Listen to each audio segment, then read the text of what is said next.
So today's second topic is 5 animals you can spot only in winter.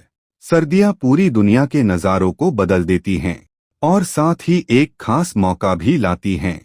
कुछ ऐसे जानवरों को देखने का जो सिर्फ इसी मौसम में नजर आते हैं।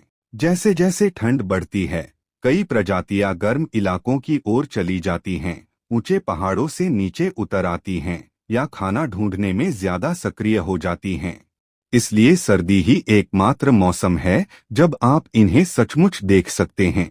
दुर्लभ पक्षियों से लेकर छिपे रहने वाले स्तनधारी जानवरों तक, यहाँ 5 ऐसे जानवर हैं जो आपको ज्यादातर सिर्फ सर्दियों के महीनों में ही दिखाई देंगे। Number 1, snowy owl. स्नोई उल्लू बर्फीला घुघू पूरे आर्कटिक टुंड्रा में पाया जाता है। यह शानदार सफेद उल्लू सर्दियों में ही दक्षिण की ओर आता है। जब वहाँ खाना कम हो जाता है, तब ये बड़े सफेद उल्लू अमेरिका के उत्तरी हिस्सों, कनाडा और कभी-कभी यूरोप में भी दिखाई देने लगते हैं।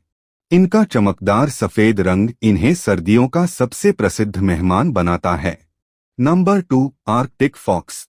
आर्कटिक लोमड़ी सर्दियों में बहुत बड़ा बदलाव कर लेती है। इस मौसम में इनके शरीर पर बहुत मोटे और बिल्कुल बर्फ जैसे सफेद बाल उग आते हैं। इसी वजह से ठंड में बर्फीले मैदानों पर घूमते हुए ये लोमड़ियां बहुत आसानी से दिख जाती हैं।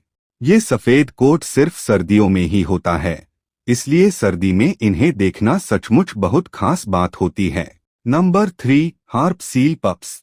हार्प सील के नन्हे बच्चे सिर्फ सर्दियों में ही अपने मशहूर फूले फूले सफेद कोट में दिखते हैं। ये बच्चे उत्तर अटलांटिक और आर्कटिक की बर्फ पर पैदा होते हैं। जन्म के कुछ ही हफ्तों बाद इनका सफेद कोट उतर जाता है और साधारण रंग आ जाता है। इसलिए सिर्फ सर्दियों का मौसम ही एकमात्र समय है जब आप इन्हें इस प्यारे सफेद रूप में देख सकते हैं। Number 4, Siberian crane. Siberian crane सारस दुनिया के सबसे दुर्लभ प्रवासी पक्षियों में से एक है। ये हजारों किलोमीटर की लंबी यात्रा करके सर्दियों में भारत के केवलादेव नेशनल पार्क, भरतपुर और चीन आते हैं।